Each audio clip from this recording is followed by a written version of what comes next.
আচ্ছা, উর্মিভঙ্গ অবধি আমাদের কমপ্লিট হয়ে গেছে। উর্মিভঙ্গের পরে নেক্সট আছে উপকূল সম্পর্কিত কিছু বিষয় আমাদের পড়ে রাখতে হয়। এগুলো একদম 1 নম্বরের প্রশ্নের জন্য পড়ে রাখতে হয়। কি কি বিষয় পড়তে হয় একটুখানি দেখি। আচ্ছা, এটা একটা ডায়াগ্রাম যেখানে উপকূল সম্পর্কিত বিষয়গুলো বোঝানো যায়। আর তোরা বই থেকে পড়ে নিস 1 নম্বরের প্রশ্নগুলো, আমি জিনিসটা বলে দিচ্ছি। আচ্ছা, একদম ওপরে মানে একদম প্রান্ত ভাগে উপকূলের, এই প্রান্তভাগের যে জায়গাটা শুরু হয়েছে এটা হচ্ছে উপকূলীয় সমভূমি। এটা আমাদের প্রয়োজনে নেই। লাস্ট উপকূলীয় সমভূমি, এই যে উঁচু অঞ্চল, উপকূলীয় সমভূমিটা উপকূল রেখার সঙ্গে একটা ভৃগুঢাল তৈরি করে মেশে। ওর জন্য উপকূলীয় সমভূমি আর উপকূল রেখা এই দুটো হচ্ছে, দুটোর মাঝখানের অংশটা হচ্ছে ভৃগুঢাল। এই হচ্ছে উপকূলীয় রেখা। তাহলে উপকূলীয় রেখা কি? উপকূলীয় রেখা হচ্ছে ভৃগুঢালের একদম পাদদেশীয় অংশ, সেটাই হচ্ছে উপকূলীয় রেখা। ওকে। আচ্ছা, উপকূলীয় সমভূমি ওপরের অংশ, তারপরে হচ্ছে ভৃগুঢাল, এবং তারপরে ভৃগুঢালের পাদদেশীয় অংশটা হচ্ছে উপকূল রেখা।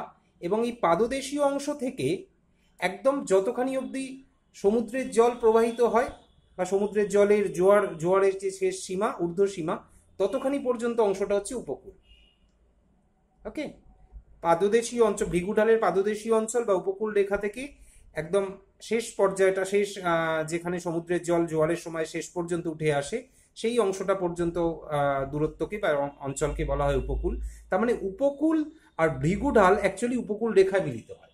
উপকূল এবং ভৃগুঢাল উপকূল রেখায় মিলিত হয়, এবং উপকূল রেখা উপকূলীয় সমভূমি ভৃগুঢালের মাধ্যমে যুক্ত থাকে। আশা করি পরিষ্কার হয়েছে। নেক্সট হচ্ছে তটভূমি।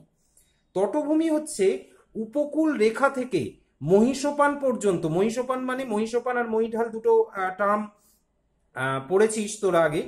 মহিষোপান হলো সমুদ্রের, আমরা কোনো একটা সমুদ্রে গেলে যে উপকূলে স্নান করি, সেই উপকূলের অংশটা নিচু হয়ে সমুদ্রের দিকে ঢালু হয়ে যায়। নিচু হয়ে মহাদেশের যে অংশটুকু থাকে, কারণ আমরা যেখানে স্নান করি সেটা কিন্তু মহাদেশীয় অংশ, সেটা বাড়িমণ্ডলের অংশ নয়, শিলামণ্ডলের অংশ। এবং মহাদেশের অংশটা ঢালু হয়ে বাড়িমণ্ডলের মহিঢালের সঙ্গে টাচ করেছে। এবার যে অংশটা ঢালু হয়ে মহিঢালকে টাচ করে সেটাই হচ্ছে মহিষোপান। তার মানে উপকূল রেখা থেকে মহিষোপান পর্যন্ত, এই পুরো দেশীয়টা দেখেছি এর থেকেও বৃদ্ধি পেতে পারে, ওই জন্য মহিষোপান পর্যন্ত যতখানি মহিষোপান আছে ততখানি পর্যন্ত অংশকে বলা হয় তটভূমি। নেক্সট, এবার হচ্ছে তটভূমিকে আমরা 4টে ভাগে ভাগ করতে পারি। কিরকম ভাগ, কি কি ভাগে ভাগ করা যায়? ফার্স্ট হচ্ছে, এখানে দেখ ভাগগুলো এভাবে আছে, পশ্চাৎ, সম্মুখ, পশ্চাৎ দেশীয়, পুরোদেশীয়, এভাবেই বিষয়গুলো থাকে। পশ্চাৎ তটভূমি হচ্ছে সমুদ্র জলের উচ্চসীমা থেকে ভৃগুতট বা খাড়া পাড়ের যে পাদদেশীয় অংশ ততখানি। সমুদ্র জলের উচ্চসীমা থেকে, এখানে উচ্চসীমা, এখানে টাচ করেছে সমুদ্র জল, যদিও জোয়ারের ঊর্ধ্বসীমা এটাও অ্যাকচুয়ালি হওয়া উচিত, কিন্তু এটা গড় ধরা হয়, এক এক দিন এক এক রকম হতে পারে। আমি এখানে যেহেতু এতখানি এঁকেছি সমুদ্র জলের ঊর্ধ্বসীমাটা, সেই জন্য এখান থেকে ধরেছি। এখান থেকে কতখানি? উপকূল রেখা পর্যন্ত, মানে ভৃগুঢাল যেখানে শেষ হয়েছে, ভৃগুঢালের পাদদেশীয় অংশ যেখানে উপকূল রেখা শুরু হয়েছে, সেই অংশটা পর্যন্ত অংশকে, তটভূমির অংশকে বলা হয় পশ্চাৎ তটভূমি। তারপরে পশ্চাৎ তটভূমি থেকে যদি সমুদ্র জলের ভরা কটালের সময় যে জোয়ারের সর্বোচ্চ জলতল সীমা, ততখানি অবধি অংশটাকে বলা হয় সম্মুখ তটভূমি। আচ্ছা, এখানে দেখ সমুদ্র জলের নিম্ন সীমা থেকে উচ্চ সীমা পর্যন্ত অংশটা ধরেছি, এটাকে বলা হয় সম্মুখ তটভূমি। নেক্সট, পুরোদেশীয় হচ্ছে সমুদ্র জলের একদম নিম্ন সীমা, আরো পিছিয়ে গেছি, নিম্ন সীমাটা সমুদ্র জলের, সমুদ্র জলের একদম নিম্ন সীমা মানে এই যে অংশটা এতখানি অবধি নর্মালি সমুদ্র জল থাকে, জোয়ারের জন্য এই বৃদ্ধিটা হয়েছে। এই সমুদ্র জলের নিম্ন সীমা থেকে মহিষোপানের দিকে যে অংশটা আছে সেটা হচ্ছে পুরোদেশীয়, আর পুরোদেশীয় আর সম্মুখের যে মাঝের অংশটা সেটা হচ্ছে পশ্চাৎ দেশীয়। তার মানে খুব ভালোভাবে বুঝলে, এই যে পুরোদেশীয় তটভূমি, এই পুরোদেশীয় তটভূমির সামনের পুরো অংশটা কিন্তু জোয়ারের গতিবেগ বা জোয়ারের তীব্রতার মাধ্যমে নির্ধারিত হয় যে এটা কোন দিন কতখানি কি অবস্থায় পশ্চাৎ, সম্মুখ এবং পশ্চাৎ দেশীয় তটভূমির ভাগটা হবে। আমি এখানে যে রেখা দিয়ে এঁকেছি সেই রেখা দিয়ে প্রত্যেক বইতেই এভাবে, কারণ স্ট্যাটিক ফিগার, এভাবেই দেখানো হয়। অ্যাকচুয়ালি কিন্তু দেখ এখানে জোয়ারের ঊর্ধ্বসীমা দেখানো আছে, কিন্তু ঊর্ধ্বসীমা অব্দি জলটা ওঠেনি। আবার এখানে জোয়ারের নিম্ন সীমা দেখানো আছে, নিম্ন সীমা অব্দিও জলটা নামেনি, একটা মিডল পোর্শন রেখে দেওয়া হয়েছে। অ্যাকচুয়ালি বুঝতে হবে পশ্চাৎ তটভূমির, পশ্চাৎ দেশীয় তটভূমির কাজটা কি? মূলত এই জায়গাটা উর্মি ভঙ্গ হয়। মানে আমরা যখন সমুদ্রে স্নান করতে যাই তখন দেখবি সমুদ্রে যেখানে স্নান করতে শুরু করে, যেখান থেকে আমাদের পা ভিজতে শুরু করে, তার থেকে বেশ কিছুটা সমুদ্রের ভেতর দিকে গেলে বা গভীরে গেলে সেই জায়গাটা আমরা দেখতে পাই যে অ্যাকচুয়ালি উর্মি মানে ঢেউগুলো ভেঙে যাচ্ছে। সেই সেই উর্মিভঙ্গের অংশটা কিন্তু পশ্চাৎ দেশীয় তটভূমির মধ্যে ঘটে। আর তারপরে কি হয়, তারপরে একটা ফ্যানার মতো জল ঢেউয়ের আকারে, ছোট ছোট ঢেউয়ের আকারে সম্মুখ তটভূমির দিকে আসতে থাকে। জোয়ার যত বৃদ্ধি পায় তত এটা পশ্চাৎ তটভূমির দিকে অগ্রসর হয়। এই হচ্ছে মূল ঘটনাটা। অতএব এগুলো প্রত্যেকটা এক লাইন করে একটা করে সেন্টেন্স পড়ে রাখতে হবে, আর কিচ্ছু নয়। একটা করে সেন্টেন্স, জাস্ট 1 নম্বরের এসএকিউতে এই প্রশ্নগুলো আসে। সবসময় এই ডায়াগ্রামটা দিয়ে বোঝার চেষ্টা করিস বা ডায়াগ্রামটা দিয়ে ভাবার চেষ্টা করিস, তাহলে আশা করি তোদের মনে রাখবে। ডায়াগ্রামটা আঁকার কিন্তু কোনো দরকার নেই, ডায়াগ্রামটা বোঝার জন্য ইউজ করা হয়। এই ডায়াগ্রাম আঁকতে কিন্তু কোনোভাবে দেয় না। আচ্ছা, এখানে যে পার্থক্যগুলো বইতে পাবি, যে সম্মুখ তটভূমি পশ্চাৎ তটভূমির পার্থক্য, উপকূল রেখা তটভূমির পার্থক্য, দরকার নেই, এই পার্থক্য পড়ার দরকার নেই। সম্মুখ পশ্চাৎ তটভূমির পার্থক্য দরকার নেই, উপকূল রেখা তটভূমির পার্থক্য দরকার নেই। এগুলো কিন্তু এইচএসে এমনিতে সাধারণত আসে না। আচ্ছা, নেক্সট আমরা এরপরে যাব সমুদ্র তরঙ্গের কাজ। ওকে, আচ্ছা, যে কোনো বহির্জাত শক্তির মতো সমুদ্র তরঙ্গ একটা বহির্জাত শক্তি, অতএব এর কিছু কাজ করে। তাহলে কি কি কাজ করে? মূলত যে 3টে কাজ সব বহির্জাত শক্তির দেখা যায়, সেটা সমুদ্র স্রোতের সমুদ্র তরঙ্গেরও দেখতে পাওয়া যাবে। ক্ষয় কার্য, বহন কার্য এবং সঞ্চয় কার্য, এই 3টে কাজই আমরা পড়ে এসেছি। এর মধ্যে ক্ষয় আর বহন ভূমিরূপ গঠন করে, বহন কার্য কিন্তু কোনো ভূমিরূপ গঠন করে না। ওকে, তা প্রকৃতিগুলো পড়তে হয়। যেমন আমরা নদীর সময় পড়েছিলাম অবঘর্ষ ক্ষয়, জলপ্রবাহ ক্ষয়, দ্রবণ ক্ষয়, বুদবুদ ক্ষয়, এগুলো পড়েছিলাম। সেরকম সমুদ্র তরঙ্গের ক্ষয়ের ক্ষেত্রে মূলত 6টা প্রকৃতি দেখা যায়। জলপ্রবাহ ক্ষয়, স্থির তরঙ্গ ক্ষয়, এর ক্ষয় প্রবণতা সবচেয়ে কম, স্থির তরঙ্গ ক্ষয়ের মাধ্যমে সবচেয়ে কম ভূমিরূপ গঠিত হয়। অবঘর্ষ ক্ষয়, সবচেয়ে বেশি ভূমিরূপ গঠিত হয় অবঘর্ষ ক্ষয়ের মাধ্যমে। ঘর্ষণ ক্ষয়, ঘর্ষণ ক্ষয় কোনো ভূমিরূপই গঠন করে না, শুধুমাত্র যে বোল্ডারগুলো আছে সেগুলোকে আরো ক্ষুদ্রাতি ক্ষুদ্র বোল্ডারে পরিণত করে বা বালি তৈরি করে। তার মানে ও সঞ্চয়ের উপাদানগুলো তৈরি করে বা উপাদানগুলোর ভাঙন ঘটায় অনেক বেশি। ওর জন্য ঘর্ষণ কিন্তু কোনো ভূমিরূপ গঠন করে না। নেক্সট, দ্রবণ ক্ষয় এবং অভিঘাত চাপ। ওকে, আচ্ছা, এগুলো একটু আমরা ডিটেলসে আলোচনা করি। ক্ষয়ের ডিটেলসগুলো খুব আসে। আচ্ছা, প্রথম ছিল জলপ্রবাহ ক্ষয়। মূলত জলপ্রবাহ ক্ষয় কিভাবে ঘটে? সমুদ্রের জলের একটা ফোর্স থাকে, আমরা ফোর্সটা ফিল করতে পারি। সমুদ্র থেকে যখন উপকূলের দিকে জলটা আসে তখন একটা গতিবেগ নিয়ে আসে এবং যে বোল্ডারগুলো থাকে তার উপর আছড়ে পড়ে। তার মানে জলের একটা গতিশক্তি থাকে, এবং গতিশক্তি, সেই গতিশক্তি নিয়ে যখন সামুদ্রিক জলোচ্ছ্বাসটা এসে বোল্ডারগুলোর ওপর বা যে উপকূল ভাগ আছে সেখানে যদি আছড়ে পড়ে, তাহলে ওই জলের ফোর্সটার জন্য যে ক্ষয় ঘটে সেটাকে জলপ্রবাহ ক্ষয় বলা হয়। মোটামুটিভাবে দেখা গেছে যে এটার পরিমাণ প্রত্যেক বর্গ সেন্টিমিটার অঞ্চলে প্রায় 50 কেজির সমান। নেক্সট, স্থির তরঙ্গ ক্ষয়। স্থির তরঙ্গ ক্ষয়ের ক্ষেত্রে কি হয়, যে জলরাশি একই স্থানে থেকে ওঠানামা করে। একই স্থানে থেকে ওঠানামা করে মানে স্থির তরঙ্গের ক্ষেত্রে কি হয়, একই স্থানে মানে আমরা জানি সমুদ্র তরঙ্গ হচ্ছে জলের উল্লম্ব ওঠানামা, এবং যদি দেখা যায় যে জলের সঞ্চালনটা উল্লম্বভাবে অনেক বেশি হচ্ছে, তাহলে এই উল্লম্ব সঞ্চালনের মাধ্যমে মূলত কি হয়, যে শিলার মধ্যে চাপের হ্রাস বৃদ্ধি ঘটে।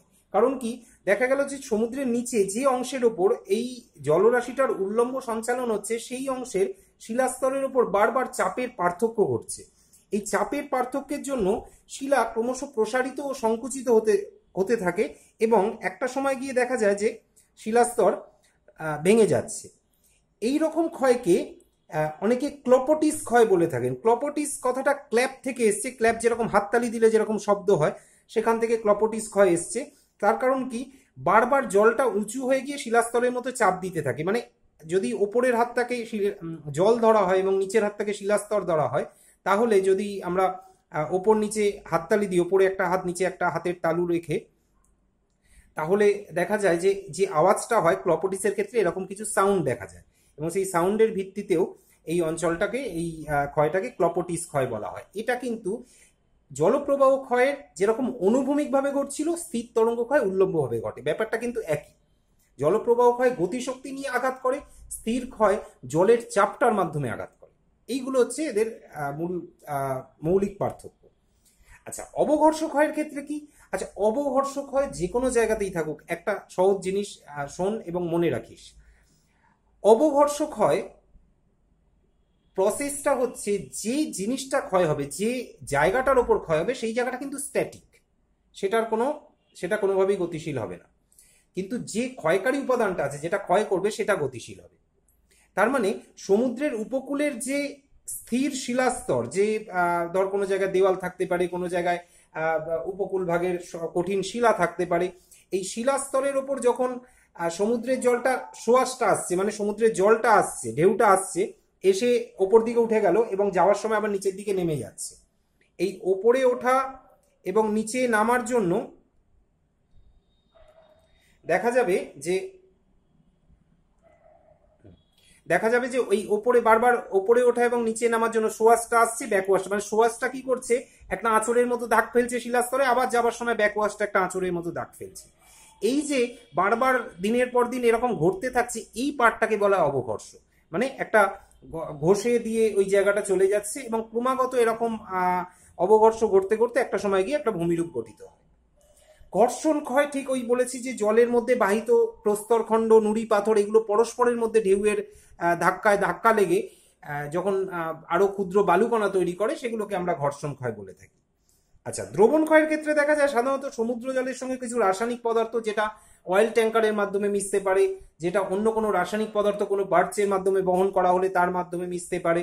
এই যে ক্রমাগত কিছু রাসায়নিক পদার্থ জলের সঙ্গে মিশে, সেই রাসায়নিক পদার্থটা ঢেউয়ের সঙ্গে বাহিত হয়ে গিয়ে শিলাস্তরকে যখন দ্রবণের মাধ্যমে ক্ষয় করে, তখন আমরা তাকে দ্রবণ ক্ষয় বলি, কারণ রাসায়নিক পদার্থ জলের মাধ্যমে বাহিত হলে দ্রবণ ক্ষয় ঘটতে পারে। আচ্ছা, সাধারণত দেখা যায় চুনাপাথর, চক, ডলোমাইট, এই জাতীয় খনিজ দ্বারা গঠিত শিলা এবং শিলার মধ্যে এই জাতীয় ক্ষয় দেখা যায়। নেক্সট হচ্ছে অভিঘাত চাপ। আচ্ছা, অভিঘাত চাপটা হচ্ছে যেমন ঝটিকা তরঙ্গ, সুনামির জলরাশি বা কোনো বড় জলোচ্ছ্বাসের অংশ যখন উপকূল ভাগে আছড়ে পড়ে, তখন শিলার ফাটল, দারণ, ছিদ্র, এগুলোর মধ্যে তো বায়ু ভর্তি থাকে এমনিতে। জলটা যখন সেই ছিদ্র বা সেই দারণের ওপর গিয়ে আঘাত করলো, তখন ভেতরের বায়ুটা কি হয়, শিলার ভেতরের দেওয়ালে প্রচন্ড আঘাত করে। তার মানে দেখ, এখানে জলটা সরাসরি আঘাত করলো না, এটা দেখা গেল কি, যে ভেতরে হয়তো একটা বায়ু রয়েছে, ভেতরে একটা ছিদ্রপথ রয়েছে, তার মধ্যে একটা উল্লম্ব ফাটল রয়েছে, ফাটলের মধ্যে বায়ু রয়েছে। এবার পুরো দেওয়ালটার ওপর গিয়ে যখন জলরাশিটা আঘাত করলো, তখন দেখা গেল কি ওই ফাটলের মধ্যে বায়ুটা আরো জোরে কম্পিত হলো এবং তার ফলে শিলাস্তরটা ভেঙে গেল। এটা হচ্ছে অভিঘাত চাপ। আশা করি ভাগগুলো বুঝতে পেরেছিস। এই 6টা ভাগ ক্ষয় কার্যের। বহন কার্যের ভাগ হচ্ছে 3 রকম। একটা হচ্ছে সোয়াশের মাধ্যমে বহন কার্য, একটা হচ্ছে ব্যাকওয়াশের মাধ্যমে বহন কার্য। সোয়াশ ব্যাকওয়াশের মাধ্যমে বহন কার্যটা তোরা জানিস, সোয়াশ মানে হচ্ছে যেটা উপকূলের দিকে আসছে, ব্যাকওয়াশ মানে যেটা উপকূল থেকে সমুদ্রের দিকে ফিরে যাচ্ছে আবার। আর আরেকটা হচ্ছে মাঝে মাঝে দেখা যায় যে উপকূল বরাবর সমান্তরালে কিছু স্রোত প্রবাহিত হচ্ছে, যেটা বহন করে, যাদেরকে বলে অনুতটীয় স্রোত, মানে তটরেখা অনুসরণ করে প্রবাহিত হয়, সেজন্য অনুতটীয় স্রোত। আচ্ছা, সঞ্চয় 2 রকম ভাবে সঞ্চয়ের স্থান হিসেবে ভাগ করা যায়। একটা তটভূমি থেকে সমুদ্রের দিকে সঞ্চয়, আর একটা হচ্ছে অগভীর সমুদ্রে সঞ্চয়। ঠিক আছে, অগভীর সমুদ্রে সঞ্চয় মানে হচ্ছে পাড়ের দিকের অংশে সঞ্চয়। ঠিক আছে। আচ্ছা, এই হচ্ছে আমাদের ক্ষয় বহন সঞ্চয়ের প্রক্রিয়াগুলো।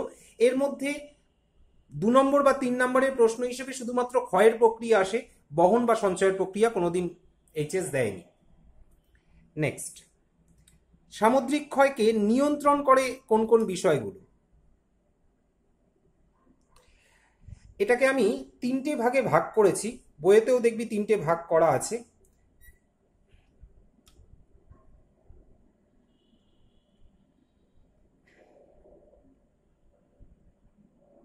আচ্ছা, এই 3টে ভাগ হচ্ছে এরকম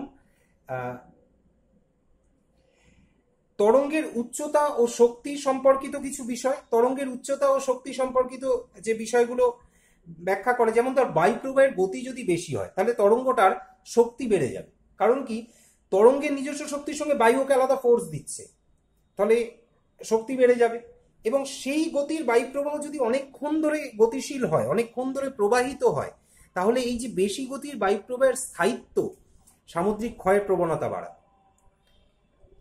এছাড়া ফেজ সম্বন্ধে আগে আমরা আলোচনা করেছি যে উপকূল ভাগের উন্মুক্ততা যত বেশি হবে, যতখানি অঞ্চল উপকূল ভাগ ফাঁকা থাকবে, তাহলে মানে বায়ুর প্রবাহ অনেক বেশি হতে পারবে এবং ক্ষয়ের পরিমাণ বাড়বে।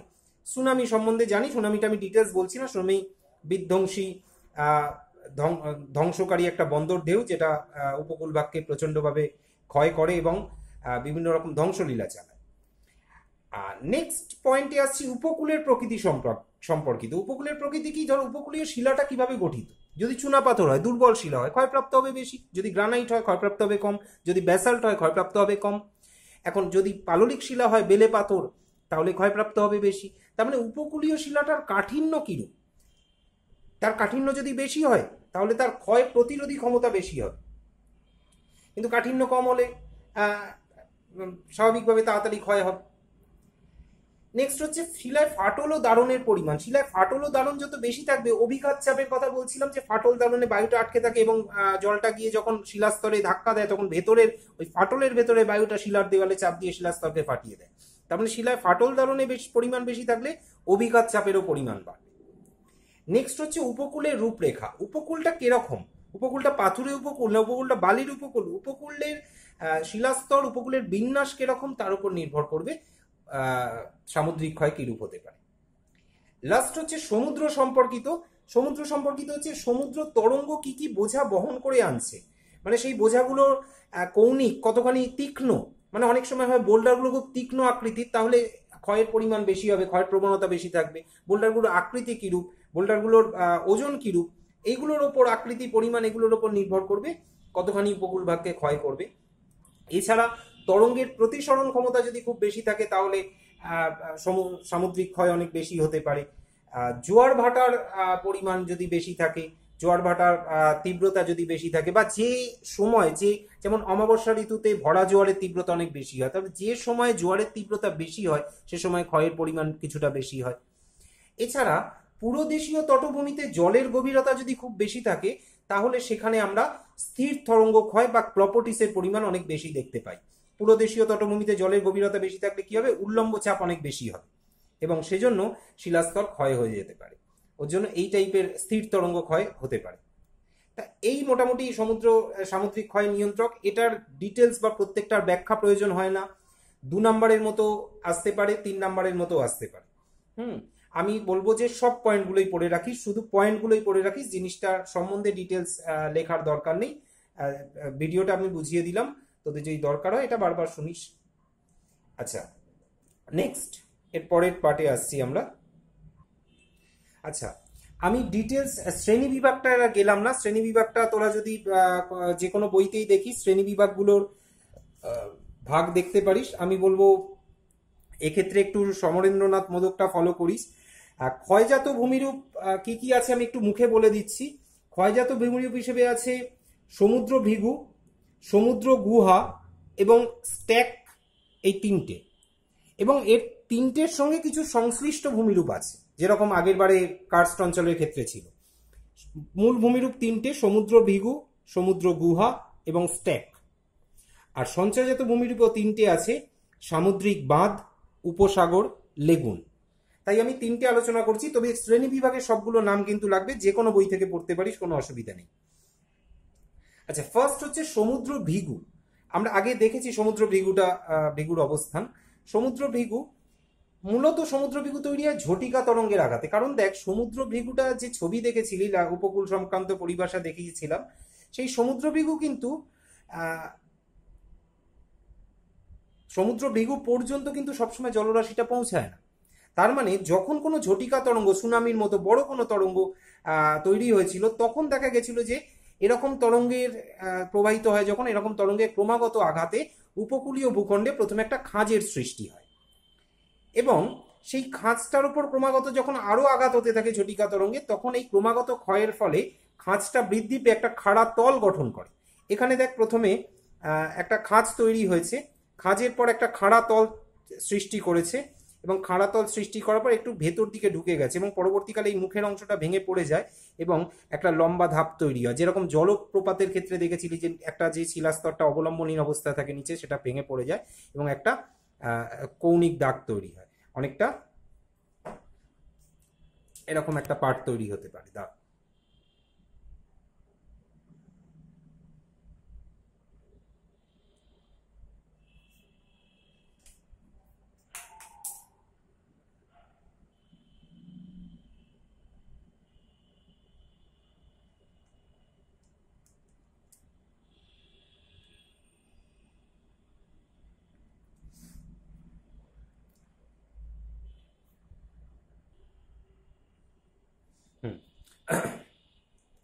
এবার কি হয়, এই এই ক্রমাগত ঝটিকা তরঙ্গের আঘাতে এই যে খাঁজটা তৈরি হয়, যে যে খাড়া খাঁজ বরাবর একটা খাড়া তল তৈরি হয়। দেখ এখানে মূল অংশটা দেখানোর পর আমি একটা দাগ দিয়ে এই পার্টটা দেখেছি, তার মানে এই অংশটা পরবর্তীকালে ভেঙে যায় এবং এই এই যে গভীর একটা খাড়া ভৃগু ঢাল বা ভৃগু তট তৈরি হতে পারে। এই পার্টটাকেই আমরা বলি সমুদ্র ভৃগু। এই সমুদ্র ভৃগু কি হয়, পরবর্তীকালে ভেঙে যায়, উপকূল পিছিয়ে যায় এবং আবার তার আগে নতুন সমুদ্র ভৃগু ভেঙে গেল, উপকূল পিছিয়ে এলো এবং তার আগে আবার নতুন সমুদ্র ভৃগু তৈরি হলো। তাহলে এই যে ক্রমাগত নতুন সমুদ্র ভৃগু তৈরি হওয়ার ঘটনা, তাহলে কি হয়, যখন দেখা যায় সমুদ্র ভৃগুগুলো একটার থেকে আরেকটা বেশি উচ্চতায় তৈরি হচ্ছে, তখন ছোট ছোট ধাপ তৈরি হয়ে যায় সেগুলো।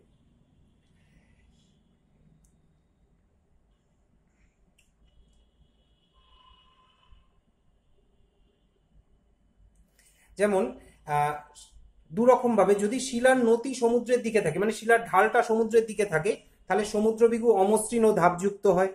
যদি শিলার নদী সমুদ্রের সৈকত ভূমির দিকে হয়, মানে সমুদ্রের বিপরীত দিকে হয়, তাহলে কিন্তু সেটা মসৃণ হয়।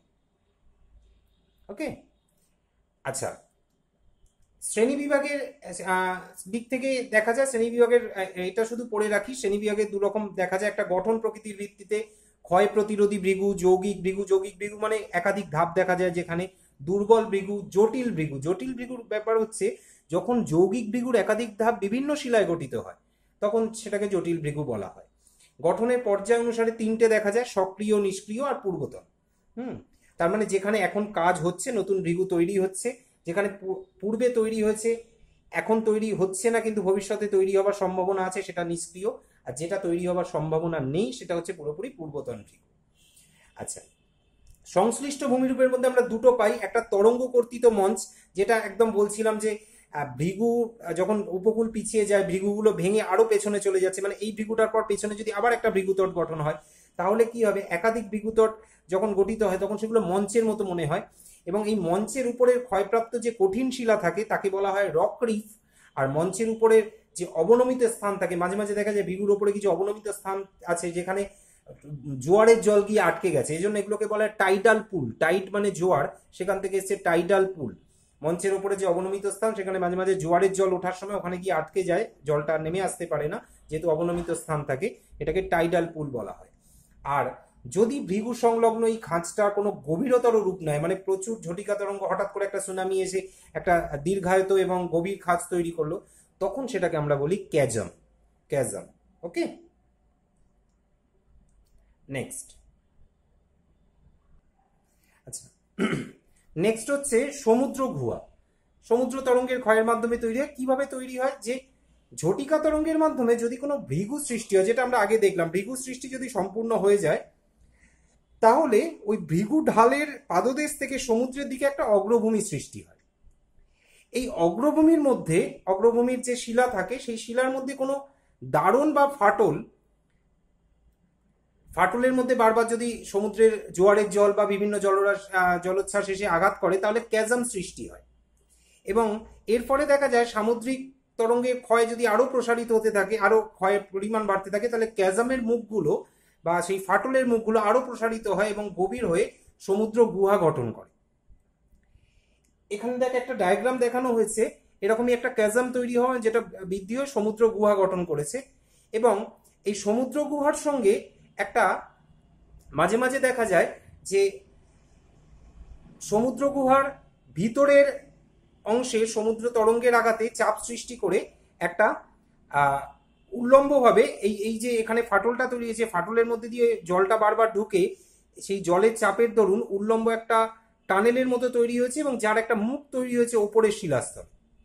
এই ওপরের শিলাস্তরের অংশটাকে ব্লো হোল বলে এবং ক্রমাগত চাপের জন্য গুহার ছাদের এই অংশ বারবার গিয়ে ভেতরের অংশে জলরাশিটা ঢুকে ভেতরের অংশে যে চাপ সৃষ্টি করে তার জন্যই এটা তৈরি হয়। এটা যদিও গোলাকার হয় না এরকম। এবং কি হয়, যখন জলরাশিটা পরবর্তীকালে এই ব্লো হোলটা তৈরি হওয়ার পর যখন জলরাশিটা আঘাত করে তখন জলটা গিয়ে ফোয়ারার মতো দুদিক দিয়ে বেরিয়ে আসতে থাকে ওপরের অংশে। এই হচ্ছে সমুদ্র গুহার সঙ্গে ব্লো হোলের সম্পর্ক। নেক্সট আমরা আছি প্রাকৃতিক খিলান। প্রাকৃতিক খিলানের অংশ হচ্ছে সমুদ্রগৃহ যদি দুদিক থেকে উন্মুক্ত হয়, যেমন দেখ এটার ক্ষেত্রে এদিক থেকেও জলরাশি আঘাত করছে, এদিক থেকেও জলরাশি আঘাত করছে, ওর জন্য এখানে একটা টানেলের মতো তৈরি হয়েছে, অনেকটা আর্চের মতো। অনেকে বাড়িতে থাকে না আর্চ, একটা ইউ আকৃতির, উল্টো ইউ। এবার ইউ আকৃতির এরকম আর্চের মতো, যার মধ্যে দিয়ে জলটা এদিক থেকে ওদিকে প্রবেশ করতে পারে। এবার এদিকেও জলরাশি গিয়ে আঘাত করছে, ওদিক থেকেও জলরাশি এসে আঘাত করছে, তার মানে দুদিকেই ভিগু তৈরির সম্ভাবনা আছে। এরকম বিপরীত দিক থেকে উন্মুক্ত হলে তাহলে এরকম খিলান তৈরি হতে দেখা যায়। নেক্সট হচ্ছে জিও। জিও কি হয়, ধর এই মাথার অংশটা, এই গুহা থেকে এই মাথার অংশটা ভেঙে গেল কোনোভাবে, চাপের দরুন পাতলা হতে হতে হতে হতে ভেঙে গেল, তখন এরকম টানেল তৈরি হয়, একটা যে একটা সংকীর্ণ ফাঁক তৈরি হয়, যেটাকে জিও বলা হয়। যেটা সরি এখানে জিওটা দেখা যাচ্ছে না।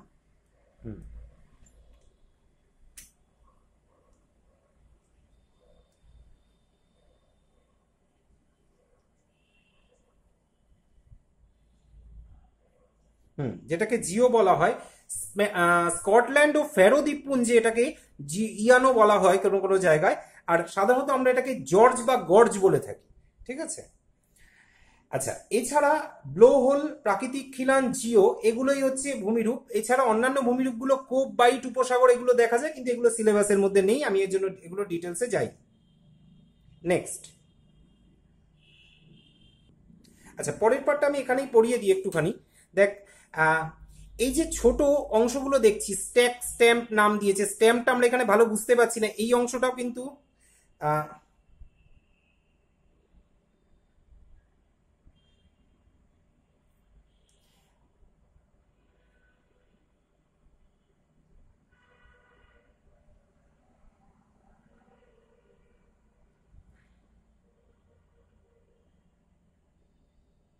আচ্ছা এই অংশটাও কিন্তু স্ট্যাক, এটাও কিন্তু স্ট্যাক, স্ট্যাম্পটা ভালো বোঝা যাচ্ছে না, পরে ছবিতে আসছি। কি হয়, এই প্রাকৃতিক খিলানগুলোর অংশ, মানে ধর এই মাথার অংশটা ক্ষয়ীভূত হয়ে গেল, তাহলে এই এই যে ছোট্ট অংশটা, এই ছোট্ট অংশটা কিন্তু, মানে এইখানে মাথার অংশটা ক্ষয়ীভূত হয়ে গেলে পার্শ্বে পরের যে অংশটা এইটুকু, এই অংশটা আলাদা হয়ে চলে এসছে। তার মানে এখানেও আগে একটা খিলান ছিল, খিলানের মাথার অংশটা চলে গেছে, এই যে আলাদা খিলানের দূরবর্তী যে দণ্ডের মতো অংশটা রয়ে গেছে, এগুলোকে বলা স্ট্যাক। এগুলো যদি মাথাটা আরো ভেঙে যায়, ভেঙে সমুদ্র সমতলে চলে আসে, তখন তাকে বলা হয় স্ট্যাম্প। এই হচ্ছে পার্থক্য। আমরা যদি ডিটেলস দেখি একটুখানি। আচ্ছা, এই হচ্ছে স্ট্যাম্পের ছবি। এবং সামুদ্রিক জলোচ্ছ্বাসের দরুন ঝটিকা তরঙ্গের আঘাতে যে প্রাকৃতিক খিলান ক্ষয়ীভূত হয়, তাহলে এর সমুদ্রমুখী যে সংযোগটা, যেমন দেখ আগে এটা ছিল, আমি এটা ডটেড লাইন দিয়ে দেখিয়েছি, আগে এগুলো ছিল, এগুলো খিলান ছিল, এর উপরেও একটা আর্চের মতো ব্যাপার ছিল, কিন্তু এগুলো বিচ্ছিন্ন হয়ে গেছে, তাই এগুলোকে বলা হয় স্ট্যাক। নিচের এইটাকে বলা হয়, যেগুলো সমুদ্রের সঙ্গে সামান্য একটু সমুদ্র জলের সমতলে বা সামান্য একটু উঠে আছে, সেগুলোকে বলা হয় স্ট্যাম্প। অনেক জায়গায় এগুলো চিমনি, কলাম বা স্ক্যারিও বলা হয়ে থাকে। এছাড়া আর কিছু নেই, এই পার্টটুকুই ক্ষয়জাত ভূমিরূপ হিসেবে রয়েছে। সঞ্চয়জাত ভূমিরূপ আরো ইজি, জাস্ট এরপরে আসছি। আচ্ছা, ফার্স্ট হচ্ছে সামুদ্রিক বাঁধ। সামুদ্রিক বাঁধ মোটামুটি উপকূলের সমান্তরালে থাকে, অর্ধচন্দ্রাকার হয়, কিন্তু সর্বদা নয়। কোনো কোনো সময় এটা দেখা যায় অনেকটা এস এর মতো আকৃতি নিয়েছে, কোনো কোনো সময় অর্ধচন্দ্রাকার দেখা যায়। সঞ্চয়ের অবস্থা বলতে এটা সমুদ্রপৃষ্ঠের ওপরে থাকে, কখনো কখনো নিমজ্জিত থাকে, যদি কোনো সমুদ্রে জোয়ারের পরিমাণ অনেক বেশি হয় তাহলে নিমজ্জিত ভাবেও দেখা যায়। মূলত একটা দীর্ঘায়িত সংকীর্ণ আকৃতির একটা চড়া বা চর সামুদ্রিক বাঁধ বলছে। সঞ্চয়ের উপাদান হিসেবে আমরা সাধারণত দেখতে পাই বালি, নুড়ি, প্রস্তরখণ্ড এইসব দেখা যায়। সমুদ্র তরঙ্গের মাধ্যমে বা সমুদ্র স্রোতের মাধ্যমে এটা বাহিত হয়। আচ্ছা, একটু ডায়াগ্রামটা দেখি, তাহলে ব্যাপারটা পরিষ্কার হবে। এই যে কালো দাগগুলো দেখতে পাচ্ছিস, এগুলো হচ্ছে বাঁধ। তার মানে এই কালো দাগগুলো সঞ্চয়। এই সঞ্চয়গুলো হওয়ার দরুন এই এদিকের জলরাশি এদিকের জলরাশি আটকে গেছে এবং মাঝখানে একটা লেগুন তৈরি হয়েছে। দেখ, 3 দিক দিয়ে সমুদ্র বেষ্টিত উপহ্রদ এবং একটা দিক খোলা সমুদ্রের সঙ্গে যুক্ত, এবং এরকম মাঝে মাঝে দেখা যায় এটা পুরোটাই ঘিরে আছে, ছোট্ট একটা ফাঁক রয়েছে অথচ যার মাধ্যমে যুক্ত, বা পুরোটা যুক্ত নেই, জোয়ারের সময় দুটো জলরাশি মিলিত হয় পরে আলাদা হয়ে যায়। সেরকম আমরা লেগুনকে আমরা কয়াল বলে থাকি, পড়েছিলাম আগে। মূলত পুরোদেশীয় 3টে বাঁধ দেখা যায়, 3 রকম পুরোদেশীয়, বাঁধের ক্ষেত্রে 6টা তোরা দেখতে পাবি, 5টা বা 6টা পুরোদেশীয় বাঁধের ক্ষেত্রে আমরা এভাবে দেখতে পাই, যেটা নদী মোহনা বা উপকূলের বাঁকে মূলত গঠিত হয়, এবং এর এই পুরোদেশীয় বাঁধ এবং মূল ভূখণ্ডের মাঝের যে অংশটা, সেখানে সাধারণত লেগুন তৈরি হতে দেখা যায়। উপকূলের সমান্তরালে এটা যেমন একটা অর্ধচন্দ্রাকার আকৃতি ঘটেছে, এটাই যখন সমান্তরালে সঞ্চয় হয়, তখন তাকে আমরা কিন্তু বলি অনুতটীয় বাঁধ। কারণ এই অনুতটীয় স্রোত বা এটা সাধারণত অনুতটীয় স্রোতের মাধ্যমেই এই সঞ্চয়টা হয়। যখন উপকূলের নিকটে সৈকত ভূমির ওপর এটা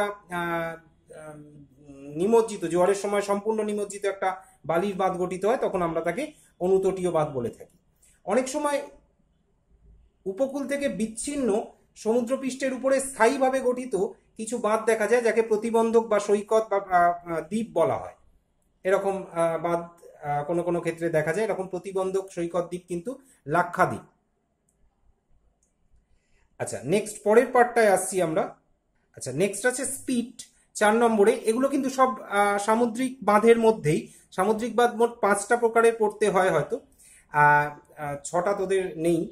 তা স্পিট হচ্ছে একটা পুরোদেশীয় বাঁধেরই একটা বিশেষ রূপ। স্পিট মানে যেটা বাইরের দিকে বেশি বেরিয়ে থাকে, ঠিক আছে, অনেকটা হুকের মতো হয়ে বেরিয়ে থাকে। যেমন দেখ, আগের ডায়াগ্রামটা আমরা স্পিট দেখিয়েছিলাম, এই অংশে এই যে স্পিটের অংশটা রয়েছে, এই ডায়াগ্রামটা স্পিটের অংশটা ছিল। এটাই একটু ডিটেলসে দেখানো হয়েছে এখানে, যে এক প্রান্ত স্থলভাগের সঙ্গে যুক্ত আর এক প্রান্ত সমুদ্রের দিকে ঘুরে আছে। এটা শুধু আকৃতির ভিত্তিতে বিভিন্ন রকম হয়। যখন দেখা যায় হুকের আকৃতি হুকের আকৃতি মানে হুকের মতো হয়ে থাকে, তখন তাকে আমরা হুক স্পিড বা বক্র স্পিড বলি। এই যে এটা হুক স্পিড, হুকের আকৃতি হয়ে আছে। এই সঞ্চয়টাই যখন আবার ধর একাধিকভাবে দেখা যায়, মানে একটা হুকের মধ্যে অনেকগুলো ছোট ছোট হুক চিরুনির দাঁড়ার মতো, তখন তাকে যৌগিক স্পিড বলা হয়। যখন এটা উপসাগরের আকারে জমা হয়, তখন তাকে আমরা বে বার বলি। যখন সমুদ্র মধ্যস্থ কোনো দ্বীপের চারপাশে জমা হয়, তখন তাকে লুপ বার বলা হয়। লুপের আকৃতিতে, একটা গোল লুপের আকৃতিতে জমা হয়।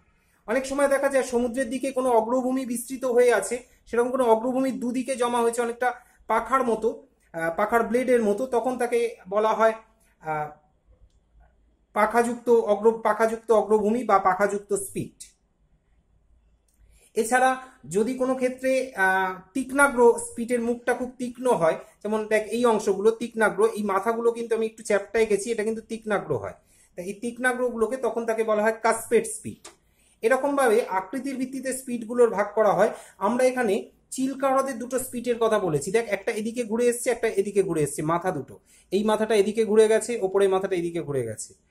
এই মাথা দুটোর অংশকে, এই একটা মাথা আর ওপরে একটা মাথা, এই মাথার অংশকে বলা হয় স্পিড। আচ্ছা, আমি ডায়াগ্রামটা একটু বড় করে দেখাই, তোদের বুঝতে সুবিধা হবে।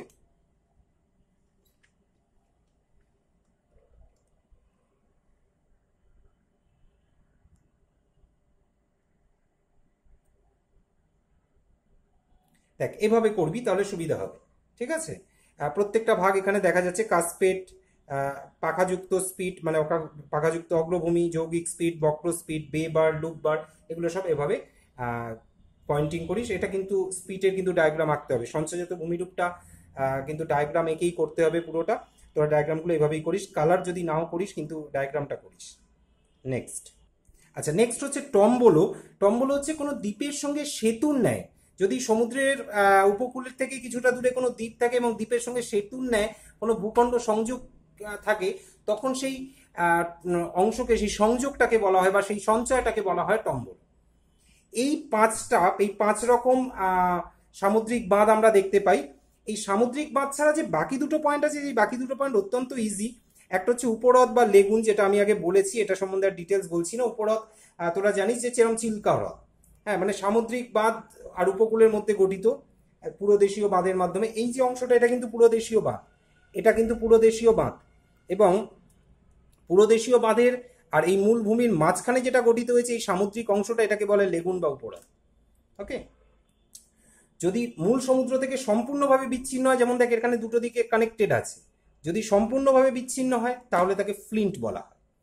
আর উপসাগর সম্বন্ধে মানে আমি আর আলাদা বোঝাচ্ছি না। উপসাগর সম্বন্ধে তোরা সবাই জানিস যে সাগরের 3টে দিক স্থলভাগ দ্বারা আবদ্ধ, 1, 2, 3, 3টে দিক স্থলভাগ দ্বারা আবদ্ধ, একটা খোলা মুখের সঙ্গে যুক্ত উপসাগর। এখানে দেখ 1, 2, 3, এটা খোলা দিক যুক্ত, হচ্ছে উপসাগর।